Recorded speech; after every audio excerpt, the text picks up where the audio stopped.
aside from like anime and manga that I just listed.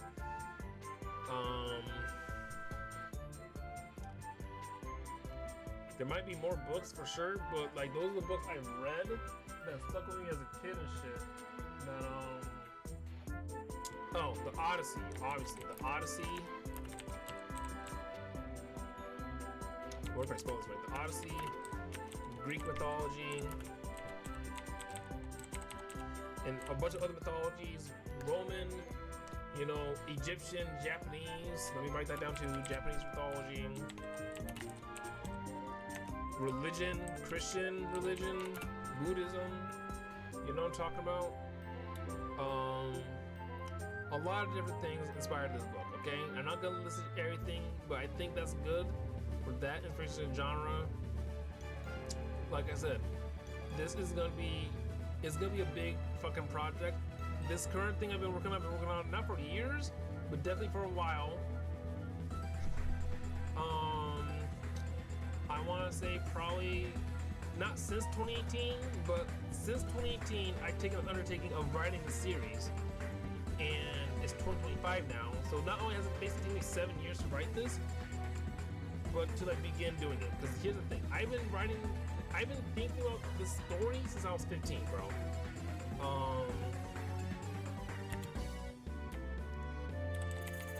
Been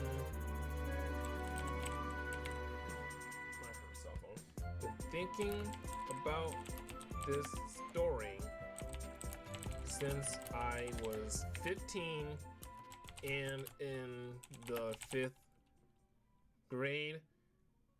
It was either 5th or 3rd grade, but I think maybe 4th grade. I think it was 5th grade. It was in 5th grade, I'm pretty sure. Because in 3rd grade, I moved to Norwich. In 4th grade, that was Mr. Murphy's class. And I know that we were doing it in the 5th grade in Miss Jacob's class. So basically, in the 5th grade, when I was basically 15, right? Not, well, yeah. Okay, I wasn't 15 in the 5th grade, but, yeah.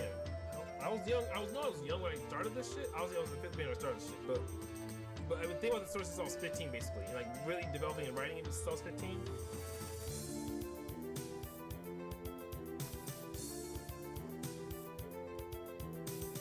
And so here's how the story goes. In the 5th grade, me and 2 friends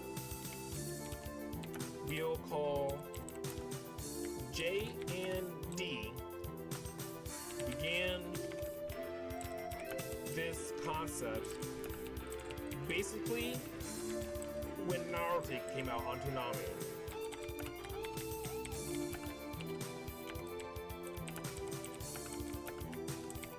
Now, Naruto wasn't inspiration for this at all because it's not about ninjas and shit.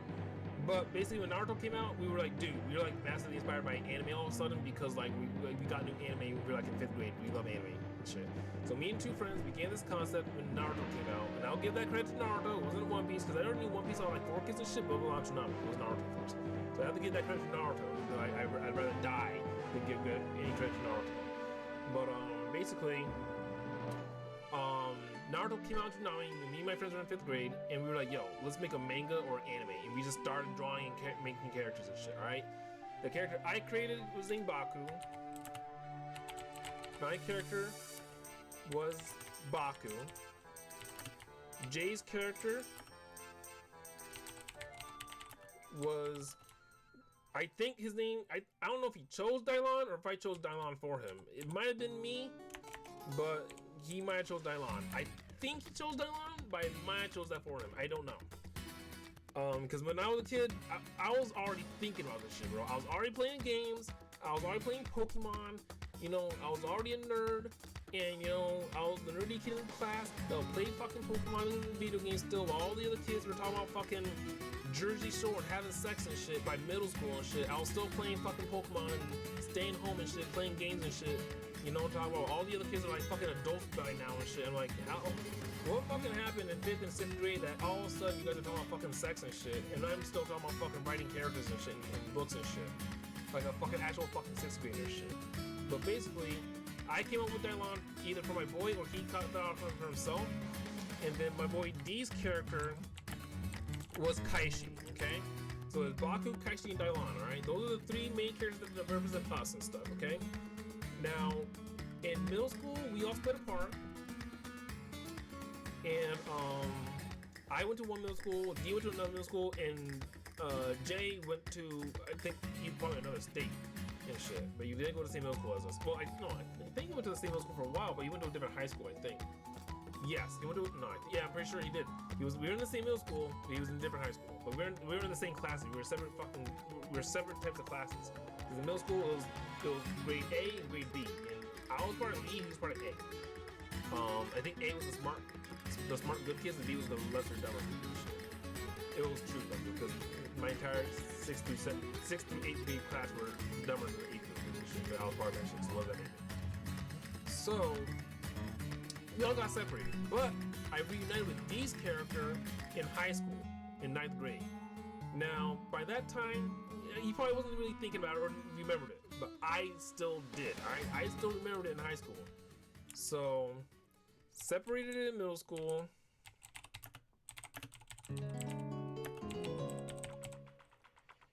Reunited in high school. And my boy Jay, I found him again through Facebook, obviously. I haven't really hit him up in a long time. I should, but I will eventually. We ended in high school, but I was the only one that remembered. But I was the only one carrying the torch, bro. I was the only one carrying the torch. So basically, I'm the author of this fucking manga project that 3 kids thought about in fucking 5th grade once and shit, or twice, I'm talking about? Because we were drawing the characters and shit, and talking about the story and shit.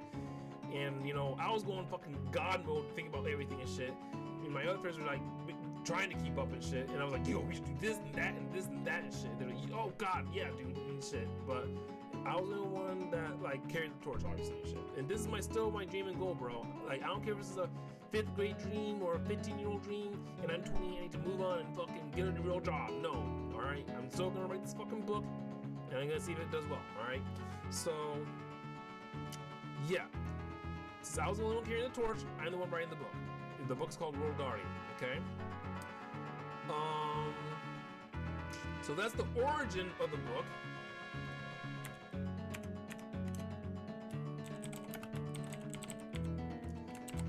And this is the inspiration genre. And now I can talk a little more about the inspiration genre before we go into a plot. I don't think I'm going to go into a plot. That'll probably be for another video. But the inspiration of the genre is going to be, like I said, action, because of it's going to be fight scenes inspired by shonen anime, like the ones I listed. That means a lot of male characters, a lot of strong, handsome male characters, and a lot of sexy, feminine female characters. Okay? Now, before the liberals and the feminists come in my conversation, like, oh, why do women have to be sexy? He's like, because I fucking feel like it. I can show you the pictures of them right now. They all have giant boobs and asses for the most part. Not all of them, but a good amount of them do. So yes, shonen anime. Now, normally shonen is targeted to a younger demographic. This will definitely be in the 12 to 14-year-old range, but it's gonna have an 18 plus fucking like tag on it. Be like, this has serious shit, alright? So I'll get into that in a second, but this is what the cast looks like for this book. Strong, handsome male characters, sexy, feminine female characters. Each of them will be treated equally. Each of them will have an equal amount of flair and context and story and plot development, okay? The female characters are gonna be, oh, we'll be housewives at home, Naruto. Well, you gonna save the world with Sasuke. Even though I was literally in a fucking war, I'll become a housewife now. And the male character's like, yeah, I used to be strong, but ever since Naruto became God, I just can't keep up with him anymore. So yeah, Naruto's got it. He can do everything, he's fine. No. The males are gonna be strong, and the females are gonna be strong. And the ones that don't fight, they're gonna be important to the story, and the males that don't fight are gonna be important to the story. Everyone's gonna be important to the story, because guess what? We're inspired by fucking One Piece, not fucking Naruto and Dragon Ball fucking Z and shit, alright? Recipes of Akira Toriyama. He did a lot for us, but all right. So that's what I mean by action, because it fights inspired by shonen anime. Strong, handsome male characters and sexy feminine female characters. They're all gonna be equally, appreciated, and they're all gonna be, equally developed. Anime adventure, because it's going to be a long-running, epic fantasy adventure story. I.e. One Piece. Okay? One Piece is my main inspiration. That's why it's the first one I wrote. Okay? One Piece by Ichiro Oda is my main one. One Piece is my favorite fucking story of all time. Now, mind you, I'm only halfway done with it. I'm waiting for the second half to either finish or, for me to eventually get into it. But One Piece is my favorite of all. Okay? It has the best characters. It has the best plot. It has the best world building. It has the best fights to me. It has the best setting. It has the best themes. It has the best backstories. It has the best messaging. It has the best, character setup, building, and foreshadowing. And it has the best overall narrative of the big three. Not of all anime, but the big three, okay? Naruto does not compare in any of those categories. You might get fight scenes, and that's it. In Bleach, the only thing Bleach has on One Piece is the clothing styles, okay? And even One Piece has good clothing choices, but the cartoonier aspects of One Piece, pales in comparison to Bleach's more realistic art styles. Bleach has clothing on One Piece. Naruto might have fights on One Piece, but guess what? I just named 10 things One Piece has better than both of those franchises. All right, so you can leave a like in the comments for saying that shit. All right. So yes, this is the epic, long-running fantasy adventure story inspired by One Piece. This book is already 810 pages long. Okay. There are already. Oh, wait a minute. There are already 327,000 words. Okay? 810 pages long so far, 327,000 words. Now you might be saying, Baku, that is way too long for a book. There are long books that exist, first of all. Secondly, what I plan on doing with this book is releasing it to the internet first, getting it self-published after a ton of editing, and then either releasing it online on Amazon or some shit, and then eventually physical in limited copies. And eventually it will be like pay to order. You can read it on Amazon Kindle or whatever, and whoever has a physical copy will have a physical copy. My goal in life is for it to be a physical copy that you can hold.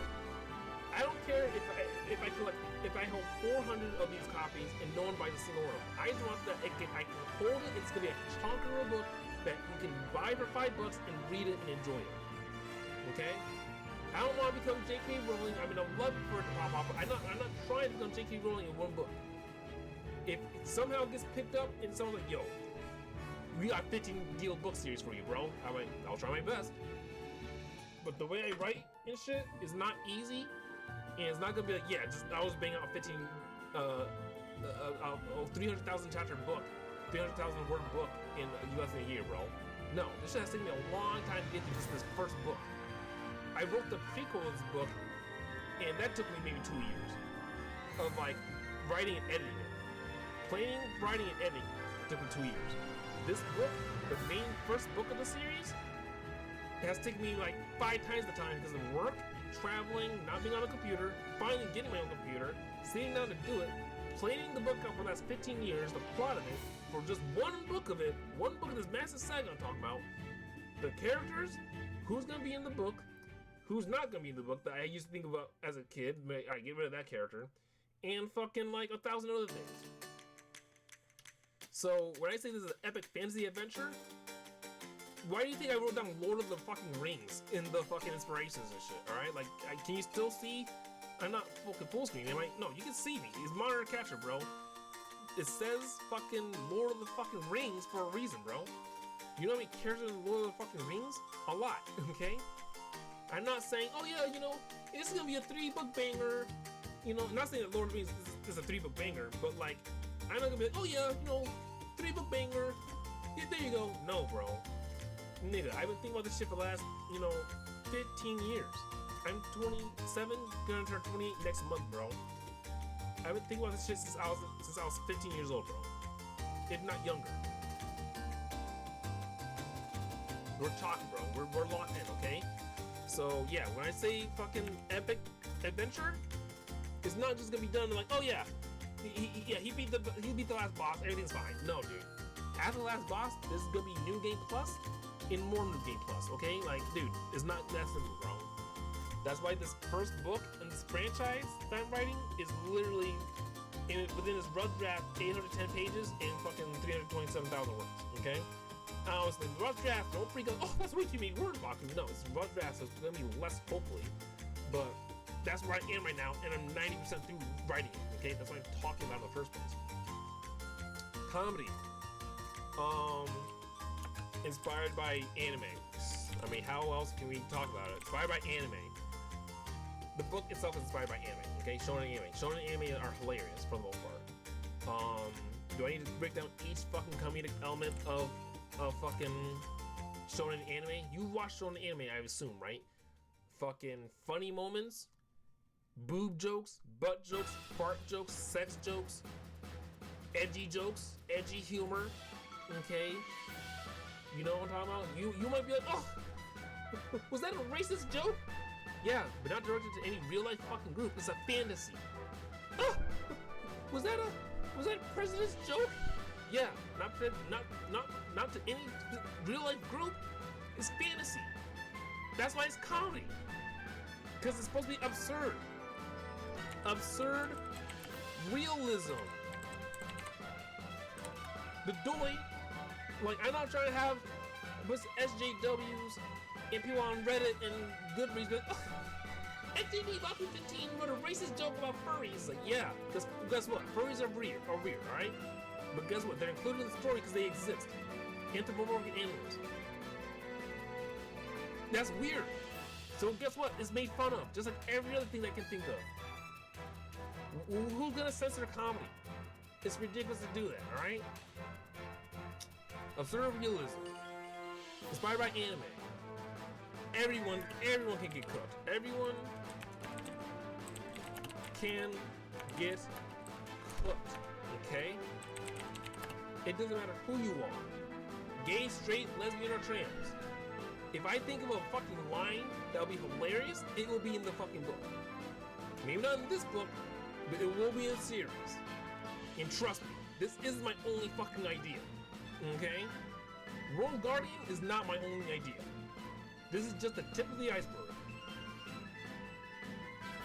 Here on this channel, in this universe I'm creating and recording in front of you, this is my fucking world. Okay? Outside, different. But here, when I talk about World Guardian and I'm streaming and recording this shit, this is my world. So everyone can get it. It doesn't matter who you are. White, black, Asian, Spanish, Indian. Everyone. Now, like I said, the real groups in real life aren't gonna be in this book. So I can be like, oh yeah, black people. No.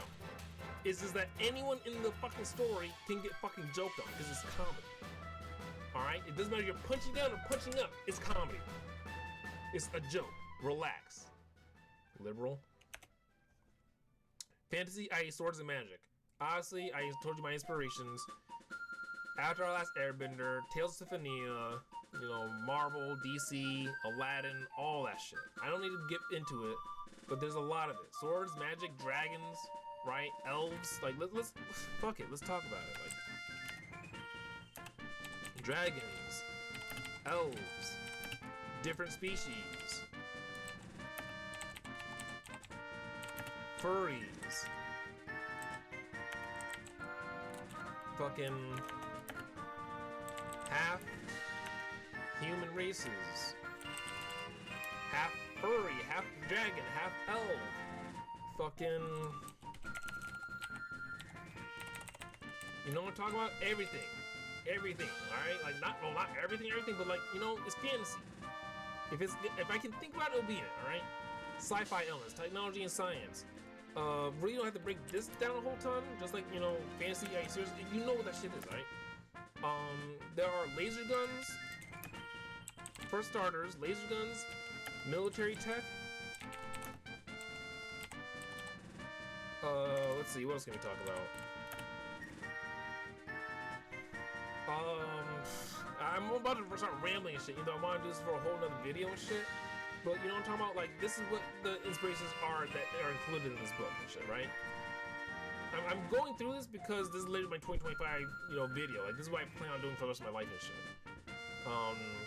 Laser guns, military tech.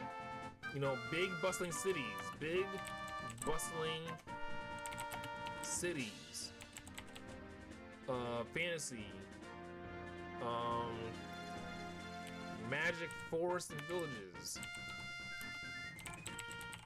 Magic villages, magical settings.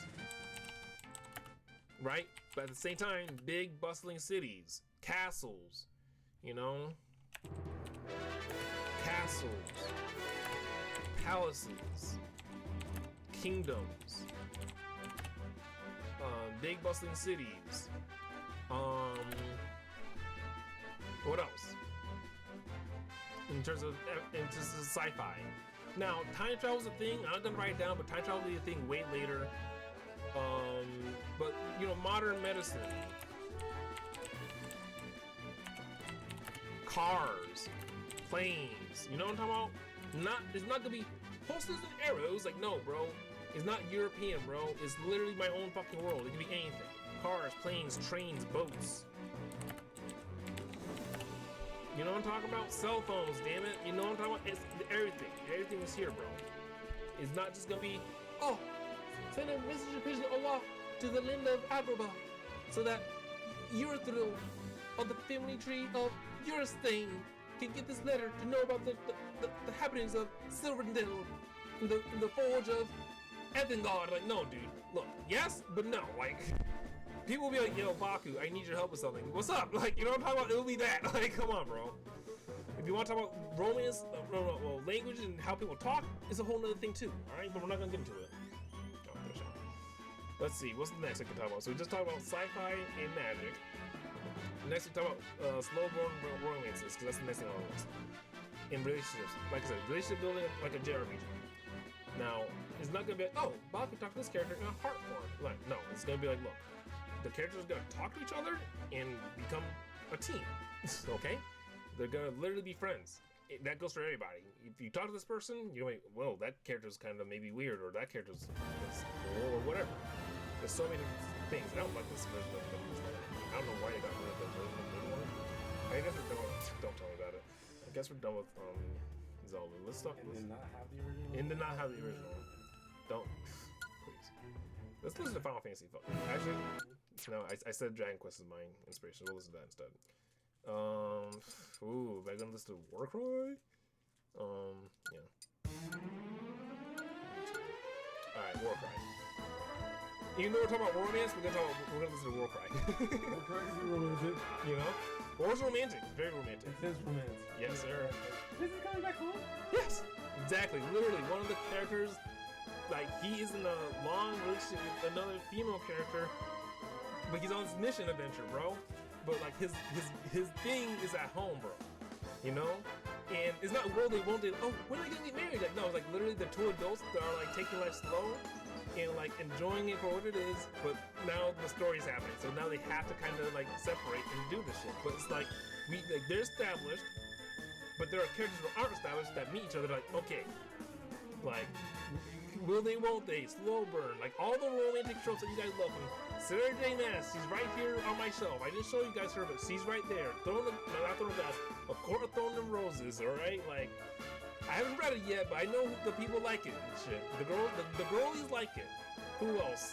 I mean, I'm not gonna say, you know, a bunch of other female writers and shit, but like, you know, you have so many romantic books and romance books that I plan on reading for sure. It's like, look,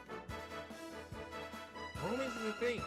And like male authors shy away from it. Like they're like, oh no, that's too lewd or something. Like, bro, It's a story. Like, write whatever you want. You can even make it whatever you want. You don't. It doesn't have to be like, you know, a man and a woman get married in Christianity, and like, no, bro, it's a fantasy world. You can literally write whatever you want. You can do Conan the Barbarian type shit, bro. Like, come on. Like, I could write him down as an inspiration, but I haven't really watched Conan the Barbarian like that, you know. But still, romance is a thing, especially in this one. Okay.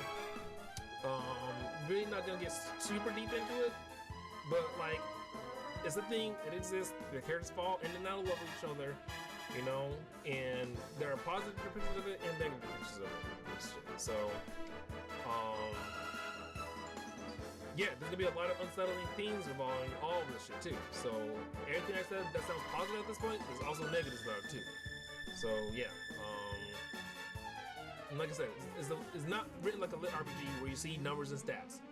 But it's building like a JRPG. If you play Persona, you know what I'm talking about. If you play Stellar Blow on the 3DS, you know what I'm talking about. If you play Dragon Quest, you probably know what I'm talking about. Final Fantasy. These games have mechanics where your characters, there are literally plot points in the games where, like, Tales of Symphonia, Lloyd can choose who he rides with to the Tower of Salvation, or fucking who he spends the camp night with, or the hotel room with. Sheena all the time. But it's like, bro, like, you can choose Genis too, because he's his best friend, or Rain, because she's been there since the beginning, or Colette, because she's literally the main girl. These things exist, bro. Now, it's not a choose your adventure story, like, oh, I really can choose my story. No, you're reading my fucking story. It's just that the characters have relationships and they spend time with each other, bro. It's as simple as that, okay? So moving on quickly from relationships, it's not a light novel, it's not a lit RPG. So like I said, it's not number heavy. There are numbers, but not like, oh, Baku leveled up, he gained 15 attack, 2 defense, and 5 experience with it. No. It's, like, look, he will get stronger over the course of the story, but I'm not gonna break it down like that. Okay? It's called a progression fantasy. Each character gets stronger and more important over time. Now, this book is a long story. This singular book is a long, but you're gonna literally watch the characters. Damn, he did that. Okay, well, yeah, he got stronger there. You know what I'm talking about? It's as simple as that. And there are multiple books, so the characters are, oh, book 2, oh, yeah. You know Baku can canonically do this, so where he's gonna go up to this next is gonna be fucking strong. So yeah, that's the book. That's progression fantasy. Nothing wrong with the RPG, those are very popular and famous, but that's not what I'm writing, because there'll be too many numbers, because I have too many characters. Okay? So, like I said, those are the inspirations of the genre. One Piece, I already told you, it's a grand epic adventure fantasy story. It's not gonna be 100 chapters long and that's it. No, One Piece at chapter 1,000. I'm probably gonna try to match One Piece in the number of chapters. Maybe not number of volumes of books, but like if you read a book and that shit has 50 chapters in it, you're like, that was a volume. What's the next book have? 50 chapters? All right, well that's 100. And there's gonna be more than 5 books. Okay. I could really break down what One Piece aspires for, but I already really just said it. Fairy Tail, Brave Master, Eden Zero, Hiro Mashima. I mean, what else can I say, bro? Hiro Mashima, he inspires the characters straight up. The art style, I'm not saying I buy his art style, but like I love his art style. You know, it's similar for each genre, for each of his stories. And like my art style is not the same for each thing I think about making, but like it's my art style. So like, why wouldn't his shit look the same as the last one? It's like asking Oda to write a whole different, completely story with a different art style of One Piece. He's been doing the same shit for 1,000 years. That's weird to ask and shit. But anyways, the characters, the art styles, the fighting scenes, they call it moves. They call it attacks, okay? Like, it's an anime-inspired book. Fighting scenes, they will say attacks and shit, bro. It's a joke in the prequel when, like, you know, the prince is like, you call out your attacks, and Baku's like, yeah, it helps you focus the attack better so it can actually come out and not with it and shit mid-fight. It helps me, you know, focus and shit. So Baku does it, other characters will question it, but then you realize, oh, other characters do the same fucking thing, because guess what, they're professional warriors and shit, bro. Like, Fairy Tail does it too. Natsu, Fire Dragon, Iron Fist. Gray, what's his attacks? He's ice type, but he does like ice type magic and shit. You know, they call it their attacks. That's like anime trope, alright? The book's anime inspired. Like, you know, goddamn Harry Potter says Leviosa. You think Harry Potter had to say Leviosa? No. J.K. Rowling could be like, no. Saying your attacks out loud is weird. She could have done that, but guess what? Harry Potter says magic, okay? Everyone does it, so it's not weird to do, okay? Let's see. characters, art styles, fight scenes, relationships, especially in Fairy Tail, like he knows how to do relationships. I'm pretty sure everyone ended up with somebody at the end of Fairy Tail. If they didn't, then like that sucks. But literally, like Fairy Tail's more of a love story than it is an action story, bro. So, like, yeah, I mean, come on, like, if I love Hiro Masho's story so much, how could I not draw from like the way he handles relationships? I haven't watched all of Fairy Tail high key, but like at the same time, bro, like he's clearly has an idea. Girls love Fairy Tail for a reason, bro. Like it has a big fan base for a clear reason. It's because Natsu's the main character and Lucy's the main character, equally in half, perfectly in half. Like Natsu's not like I'm 90% of the story and Lucy's 10%. She's falling behind, or oh the whole story's about Lucy and Natsu falls her behind. No, literally Natsu and Lucy are the main characters. A boy and a girl. Perfect. like you can't get more perfect than that. I don't know. So yeah, from Fairy Tail, characters, art styles, fight scenes, relationships, right? Next, Yu Yu Hakusho, Hunter x Hunter. Now, Yu Yu Hakusho, I'll admit, I watched Yu Yu Hakusho fairly more recently. I watched it twice in its entirety now. I watched it once by myself and once by my mom. She loved it. And after Yu Yu Hakusho, I watched Hunter x Hunter. Now, Hunter x Hunter, that's the one that inspired me the most, okay? I love Yu Yu Hakusho. I love the fights. I love the characters. I love the art style, the classic 90s. But fucking Hunter x Hunter? That was the one that was like, alright. One Piece may be my shit. But if I want this book to sell, it needs to be more like Hunter x Hunter. And that's what I'm deciding to do. So, there's no way I could break down Hunter x Hunter and be like, so, you know, this is how, no. It's just impossible. Hunter x Hunter is like too, like, intricate to break down like I do with the other shits. Like, you can't do it. But when I say it's 500 Hunter x Hunter, it's 500 Hunter x Hunter. Now, the easiest thing I can say is that when it comes to fight scenes, they're strategic, they're smart, and, you know, they're not just, you know, calling out super special attacks and seeing this one his first. Now, I'll admit, back in the day when I was first generating this idea, it was like that. But after I watched Hunter x Hunter as like a fucking 26, 27-year-old, I was like, alright, yeah, no.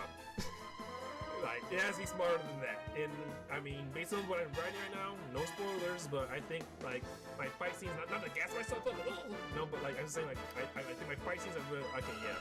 Like, it's not just, like, you know, throwing magic blasts at each other, seeing who hits first, or, you know, like, I'm really trying to, like, tell you, not just each step in each fight, but basically, like, okay, this is what's happening, and this is how it happens, and, like, this is the result of it.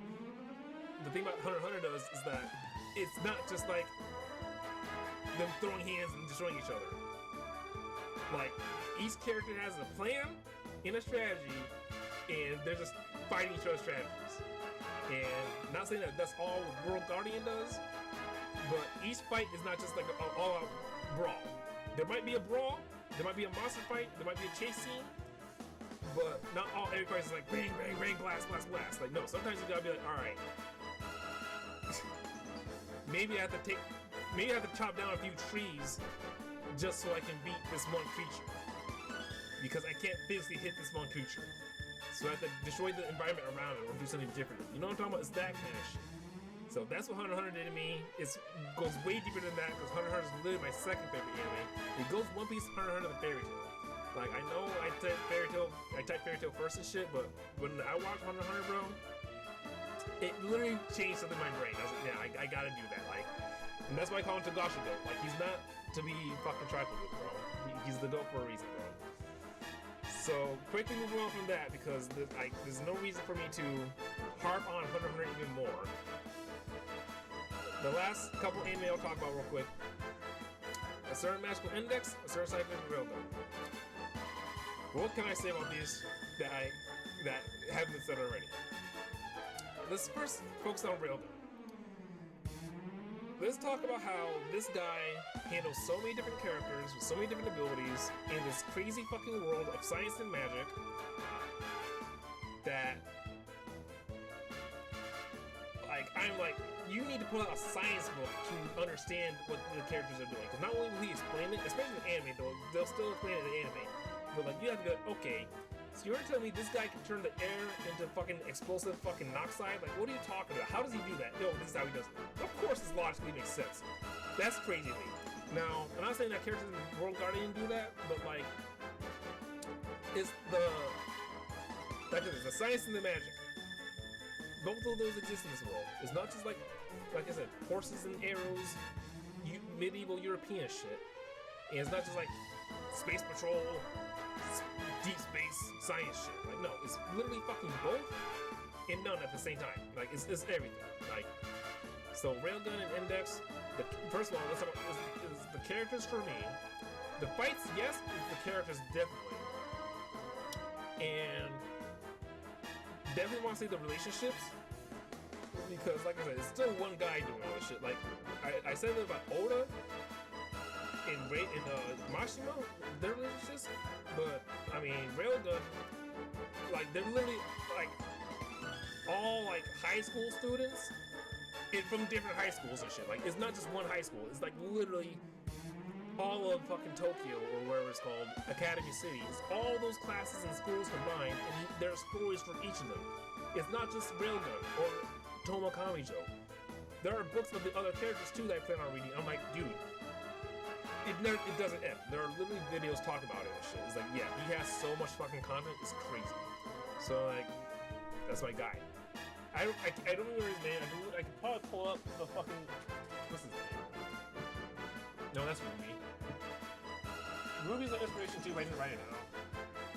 Scientific Railgun, story by Kazuma Kamachi, and the art by Motoi Fuyukama.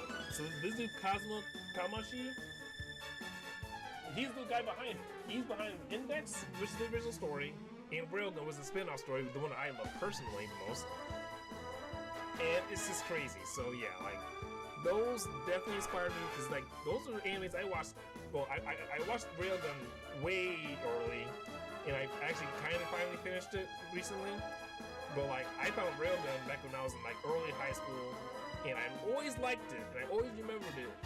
But I could never either finish it, or I got distracted by something else, or I had to do something else, or whatever.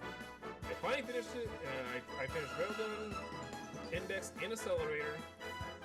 And I just love the whole franchise. So the franchise, the universe, the lore goes deep, which inspires me. Same for One Piece, the lore goes deep. And yeah, there's nothing else I can say about that. Very quickly, Madoka Magica and Magi Labyrinth Magic. Love both these shows. Honestly, Madoka Magica is like a fucked up Sailor Moon, but I love Madoka Magica. That one really stuck with me. And then Magi Labyrinth Magic, that one sticks with me based on the characters.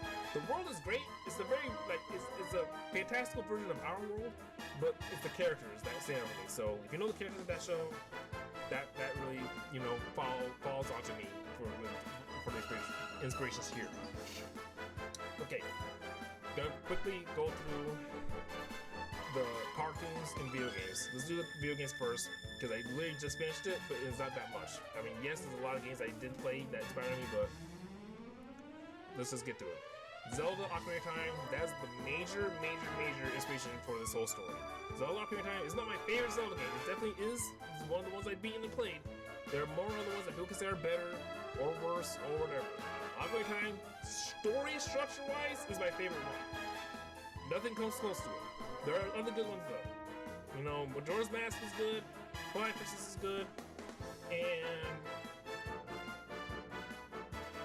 honestly, those are my favorite ones, because when I talk about Zelda, story structure-wise, the other ones don't compare to Ocarina of Time. I'll talk about this all the fucking time. Wind Waker is great, but that story structure is fucked up to hell. So I can't fucking give it the credit it deserves. And they say, oh, because it was rushing development. Who was rushing Wind Waker? It was coming out on the GameCube, the Wii was nowhere to be found. Who rushed the fucking Wind Waker? But whatever, bro. Skyward Sword, don't talk to me about it. Link to the Past is good. Oracle of Ages and Seasons, obviously. And that's honestly basically it, because I don't care about Four Swords, I don't care about Minish Cap, and like I said, I don't care about Skyward Sword. And Breath of the Wild, massively. I 100% of that game. That's obviously a massive inspiration for me. I love Breath of the Wild. So when I say Legend of Zelda, like, it's the story structure for me. So basically, straight up, each book is basically a Zelda saga. Okay? The first dungeon is the Great Deku Tree. The first book takes place in the fucking forest, okay? Straight up, alright? So Like, when I say, like, Ocarina of Time is the best story structure for me, it literally is. I don't know how or why it stuck to me so hard, because, like, Zelda isn't even my personal favorite franchise. It's my brother's and shit. But Ocarina of Time is literally my favorite Pokemon. So, I don't know, like, as a kid in middle school and high school, like, a book that stuck with me was one that was structured properly. That's why I love One Piece. That's why I love the Odyssey. That's why I love Great Expectations. The books are right here, really. What did I say? Dragon Quest games, perfect structure. Tales of Symphonia, perfect structure. The Tale of Despero, The Chronicles of Narnia, The Bridge of Terabithia, The Lord of the Rings. Okay? Like, perfectly structured books are my favorite shit ever. My least favorite shits are when you start giving one character, you do his chapter, and then the next chapter is the second character, you do her chapter, and then eventually after 8 chapters, all the characters come together. I hate that shit.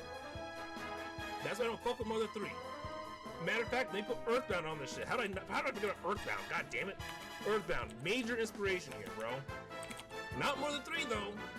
And same for Dragon Quest, I think 4. That's the one where you start off as the main character, and then you have a chapter where you play as the guy in the caravan carriage, and then there's a chapter where you play as the 2 girl sisters that are kind of hot, but then it's like, alright, I need them all together, bro. Or at least I get them one by one, bro. I am not doing this jumping around shit. I would never write that book, and I hate those stories. So don't even give me that shit. I need a well-structured shit. Not saying those aren't well-structured, but I need a well-structured shit. I need to see the plot progress. I'm not watching One Piece if it goes from Luffy for 100 chapters to Nami for 100 chapters. Because I'm like, no, I want more Luffy. Who's Nami? She wants to draw maps? That's not action. No, I'm not doing it. Nami was just at the right time. Same for Usopp, same for Sanji, same for Zoro. And they're all developed perfectly throughout the story. That's why One Piece is my favorite shit and not fucking Naruto or Bleach shit. So, like I said, these books and shit, the Tale of Despero, like, I don't know, like, I read that shit in like 3rd or 4th grade, and I still remember that shit. The Chronicles of Narnia, I read the first 1 or 2 books and shit. I never read the whole franchise. I might, but I read the first couple, and like, that stuck with me a little bit. The Bridge of Terabithia, if you know, you know. That's just simply you know, you know. And then Lord of the Rings, obviously. This is Lord of the Rings family. Oh, and Star Wars too. I can't believe I didn't write Star Wars. But there's a big asterisk on the Star Wars. Star Wars 1 through 6, first of all, episodes 1 through 6 are the only true Star Wars movies to me. And with another big asterisk, also Rogue One. And then I'll say the Clone Wars on Cartoon Network. The Clone Wars. And I'm trying to think of other Star Wars media that I like, but that's honestly fucking getting shit, because Star Wars is kind of lame now, but like I said, the ones I mentioned just now, those are the peak Star Wars. Star Wars 1 through 6, Rogue One, and the Clone Wars, okay? So, major inspirations in the science area there. Like I said, it's not just like elves and dragons and shit. There is laser swords, laser guns, there's gonna be spaceships later, and time travel later. Like, normally those aren't in fucking fantasy worlds, but it's all together, okay? Tales of Symphonia did it perfectly, I can do it too, okay? So yes, the Odyssey, Greek mythology, Japanese mythology. I love mythology. My 9th grade English teacher fucked me up by introducing me to the Odyssey and Greek mythology in general. I always read Greek mythology in middle school, but in high school, we read the Odyssey. Changed me. Changed the way I write, changed the way I write characters, changed the way I perceive plot, problems, everything. I'm not saying I can only read a big, massive fuck you size story, but like the big fuck you size stories are the ones that will draw me the most. You can write a smaller book, and I'm like, okay, that was good. But man, if you really want me to give a shit, you need to have 5 books like Sarah J. Maas, alright? I'll read that one day. I just don't want to open it because it's in a perfectly silver contained box that has plastic wrap all over it. And, you know, either I'll read that shit digitally or let my future daughter in a trillion years open it and she can read it after I read it digitally somehow. And she can be like, she'll finally bust it open. But, like I said, bro, I need series, bro, because I need to sink my teeth in. I'm not wasting my time on fucking, 24 episodes. That's it? Yeah. Well, thanks for wasting my fucking time, Eminence of fucking Shadow. Fuck you. You know what I'm talking about? The first 3 episodes are good. The rest of the first season's ass, except for one small arc where it has Makoto Bisuka's voice actor in it, and then the rest of his ass. Second season, first 3 episodes are kind of ass. The next 3 episodes are okay, and then the rest is ass. I'm like, no, wasting my fucking time. Mushoku Tensei's way fucking better. Let me write that shit down. Mushoku Tensei in the anime fucking department. Mushoku fucking Tensei? Mushoku fucking Tensei, dude. This shit was fucking peak, okay? Not gonna get into it, but peak. Mushoku Tensei, if you know, you know. Peak. Alright? So that's anime and games and books. Let's quickly talk about cartoons, and that'll basically be it for the books section, because this is the last section. This video's already super long, and I'm gonna talk about all this more in detail in a whole other video when I'm actually talking about the book and shit. So, cartoons. Nickelodeon cartoons. Like I said, we watched SpongeBob Fortnite, Fairly Odd Parents, Jamie Neutron, Invader Zim, Rocket Power, everything for the most part. You know, there wasn't a lot of shows on Nickelodeon I didn't care